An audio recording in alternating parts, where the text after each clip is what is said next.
একাদশীর দিনেতে গ্রহণ করতে না। তোমরা তাহলে আমরা কি করব? তোমরা এই পঞ্চশস্য গ্রহণ করবে না। যদি নিতান্ত না পারো তোমরা একটু ফল জল আহার করতে পারো, যারা নিতান্ত না পারবে। আরো ভাগবতে বলা আছে মাটির তলার যেসব জিনিস, গাছের উপরকার যেসব ফল, এইগুলো খাওয়া যেতে পারে যারা নিতান্ত না পারেন। আর যারা উপবাস করে থাকতে পারেন তারা তো 100 ভাগের মধ্যে 100 ভাগ ফল পাবেন।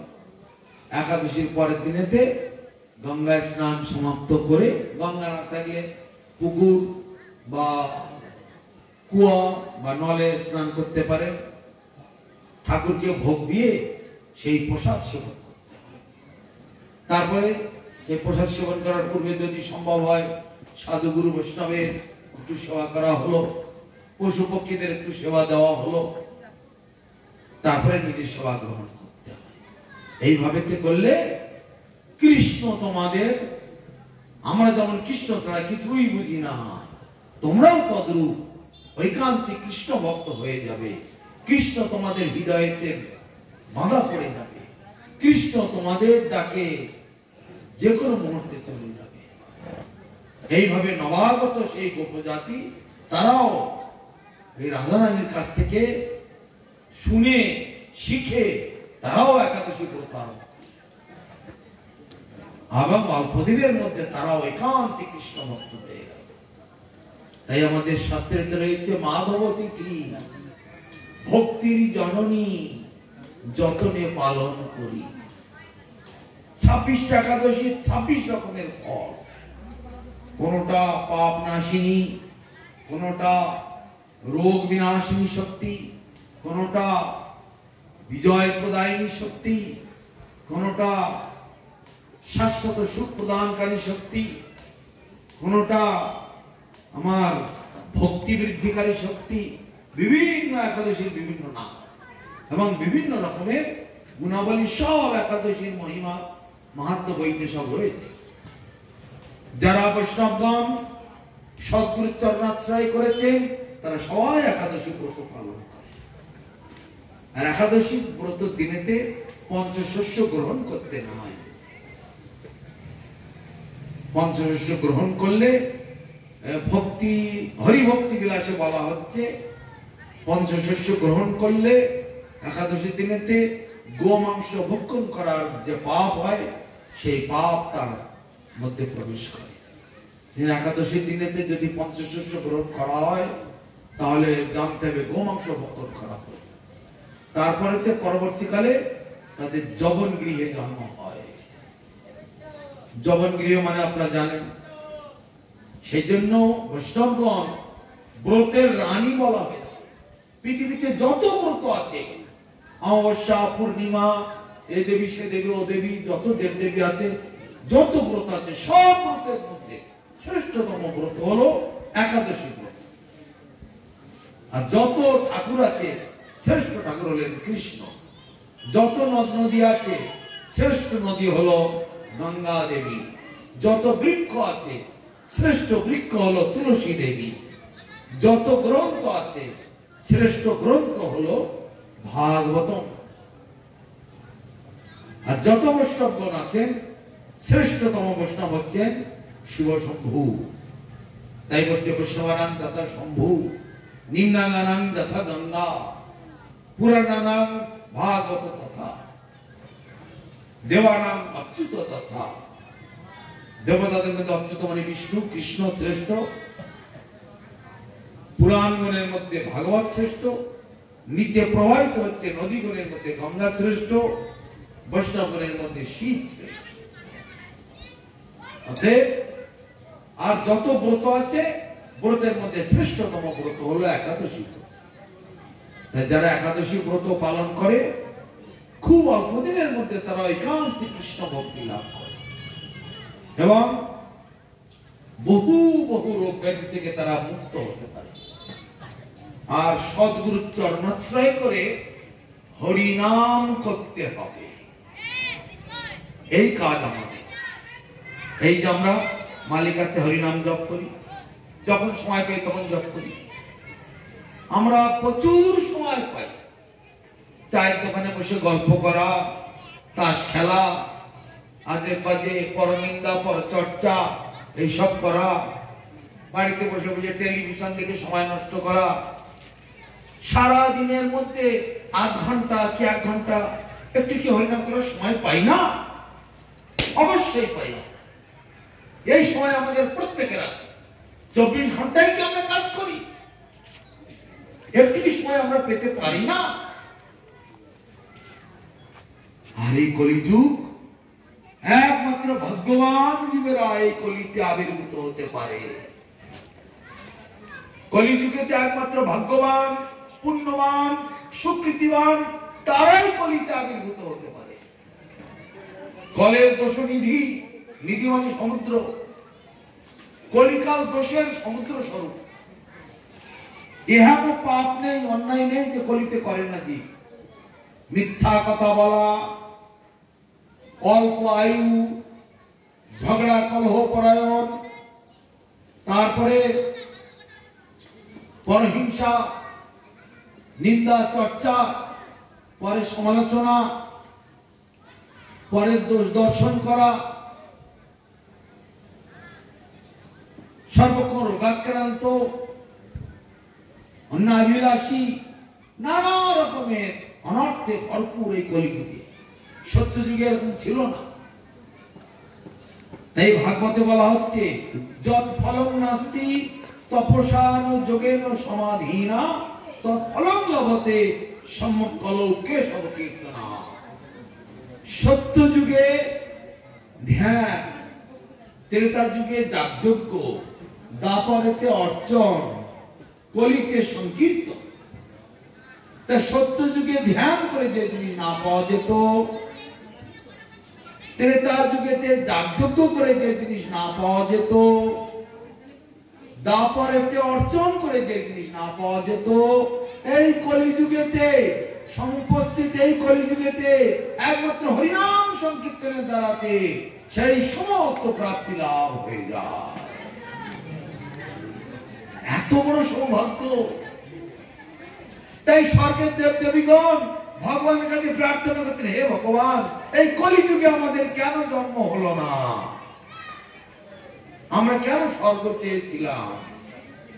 স্বর্গটাও তো এই নরক, এই জড় জগৎ।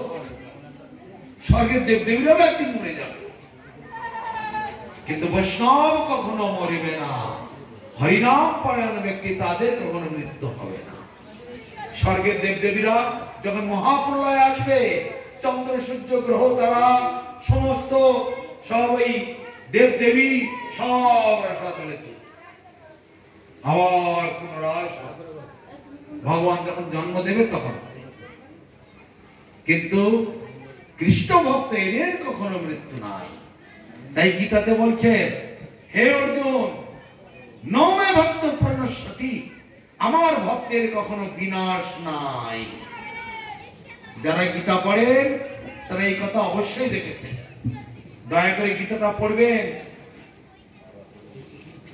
ভগবান বলছেন, গীতা আমার পরম গৃহ, গীতা আমার হৃদয়, গীতা আমার জীবন স্বরূপ, গীতা জ্ঞান সমচ্চিত্তা ত্রিলোকং পলায়ন্মহঃ। গীতা জ্ঞানকে আশ্রয় করে আমি ত্রিলোককে পালন করে থাকি। ইহকাল পরকাল মহাকাল সব, অতীত বর্তমান ভবিষ্যৎ সব কিছু এই গীতা জ্ঞানকে আশ্রয় করে আমি পালন করে থাকি। হে অর্জুন, তুমি গীতা জ্ঞানকে আশ্রয় করো।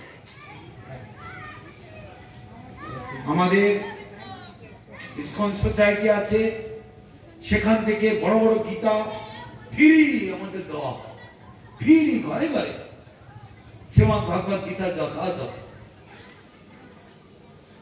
কিন্তু বেশিরভাগ ভক্তগণ ভালো করে সাজিয়ে গুজিয়ে রেখে দেয় ঠাকুর, একটু ধূপ ধুনো দেয়, বড় আর কিছু একটু খোলে না, দেখে না, পড়ে না। কিন্তু আমাদের একটু দেখতে হবে, পড়তে হবে, তার ভিতরে কি জ্ঞান আছে একটু গ্রহণ করতে হবে। গীতা পড়ার জন্য কোনো নির্দিষ্ট নিয়ম কানুন কিছু নাই। বিছানায় মাথার কাছে রাখতে পারে, যখন খুশি পড়তে পারে। চান করে না হলে হবে না, ভালো কাপড়ে না হলে হবে না, ওইসব কথা কিছু নয়। যখন সময় পাবেন তখন পড়বেন, সকালে হোক, সন্ধ্যায় হোক, রাত্রে হোক, দুপুরে হোক, যখন মাথায় বিছানার কাছে, বালিশের কাছে রেখে দেবেন, পড়বেন।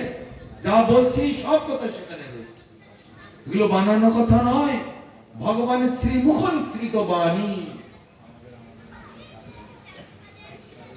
অজস্র কথা আছে, সারা রাত ধরে বললেও শেষ হবে না।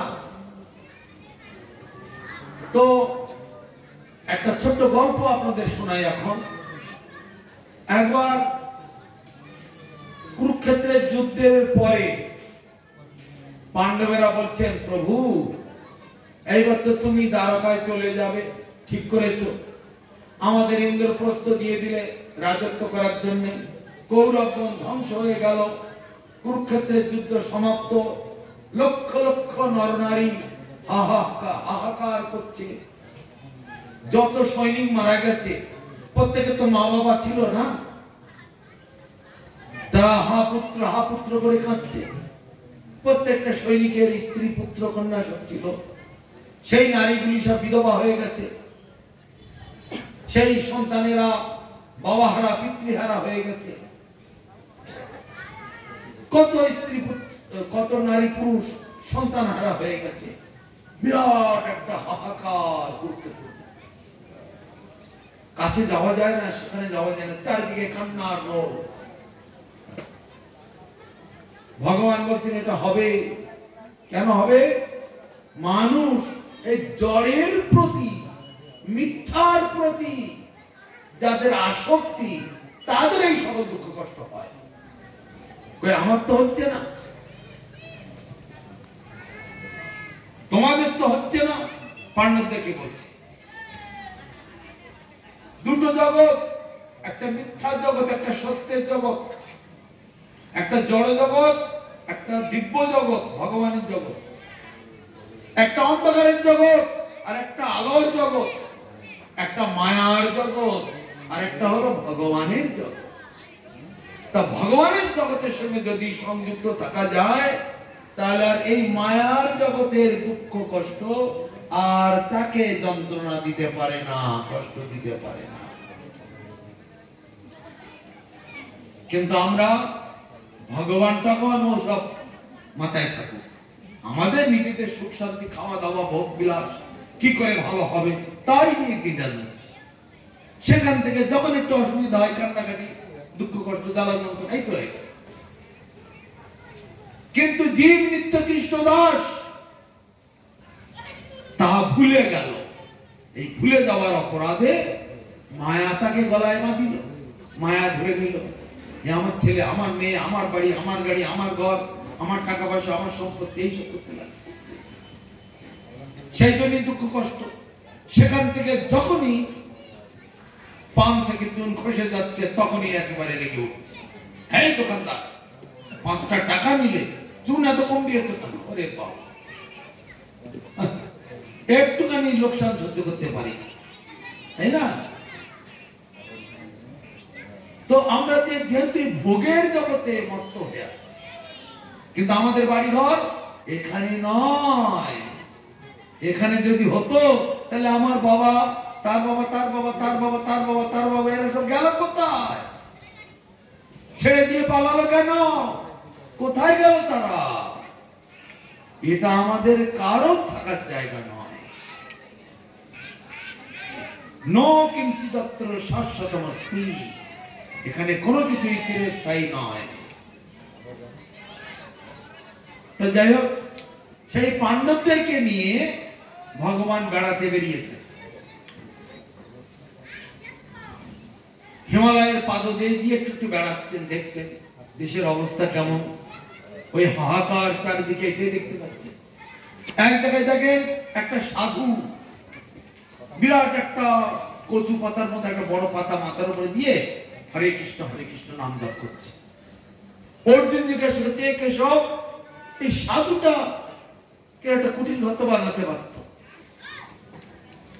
ছোট ঘর বাঁধতে কত লাগে, বনের মধ্যে তো কাঠকুটোর অভাব নেই, তো মাথার ওটা পাতা দিয়ে হরে কৃষ্ণ নাম জপ করছে, একটা কুটির বেঁধে নিলেই তো হয়ে যেত।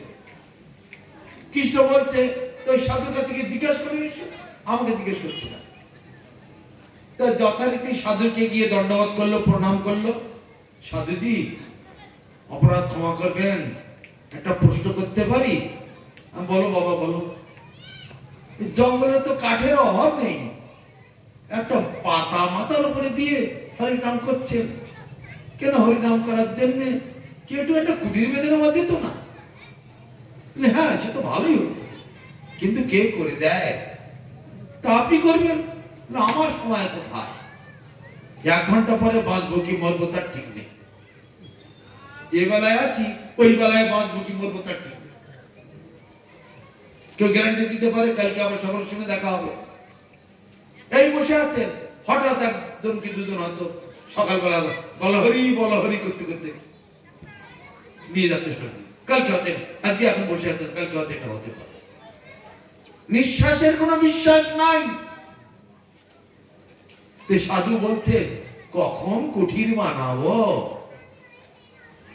এই তো জীবন পদ্ম পাতার জলের মতো টলমল করছে, কখন ফুট করে পড়ে যাবে? এই কচু পাতার উপরে শিশির পড়ে, রূপোর মতো চকচক করে না? এই তো কচু বাগান দেখে আসবে, কখন নড়তে নড়তে কখন হাওয়ায় ফেলে দিতে জল পড়ে, তাই না? আমাদের জীবনটাও সেরকম,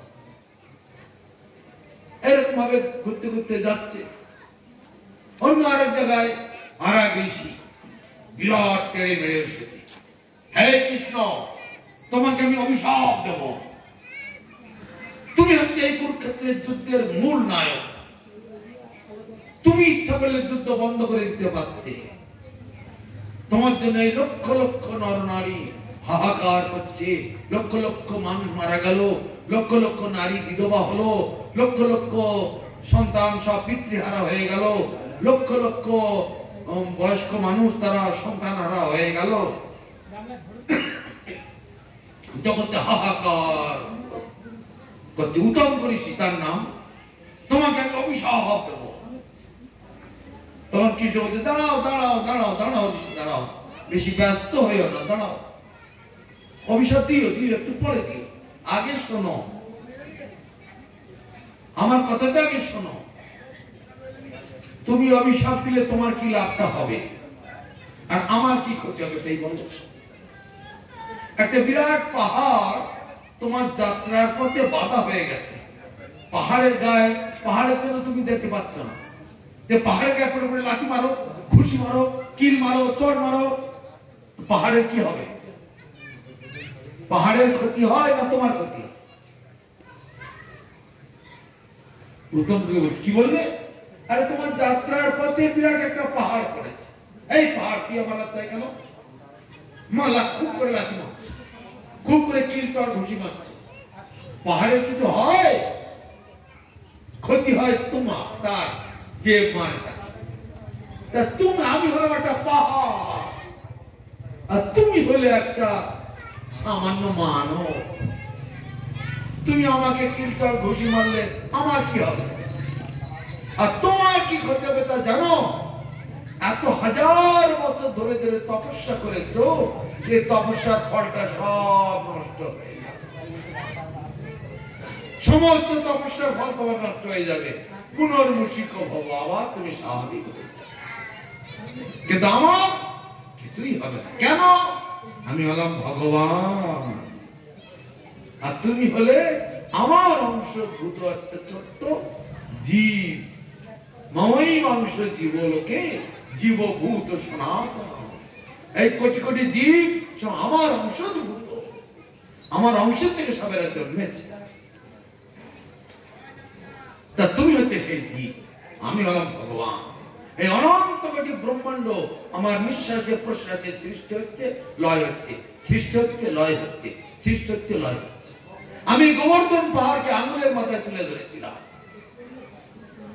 আমি আমার দ্বারকাতে 16,108 মহিষী, সবাই অত্যন্ত সুখে আছে।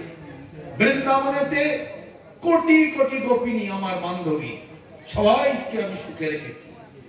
কোটি কোটি অনন্ত কোটি ব্রহ্মাণ্ডের অনন্ত কোটি জীবকে আমি পালন করছি।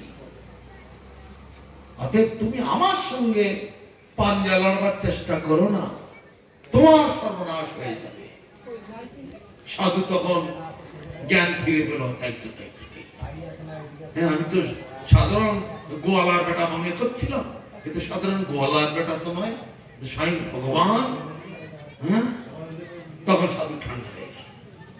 এইভাবে হিমালয়ের পদদেশ থেকে ভ্রমণ করছেন, আর ওই সকল দৃশ্য একের পর এক ভগবানের সঙ্গে ঘটে যাচ্ছে।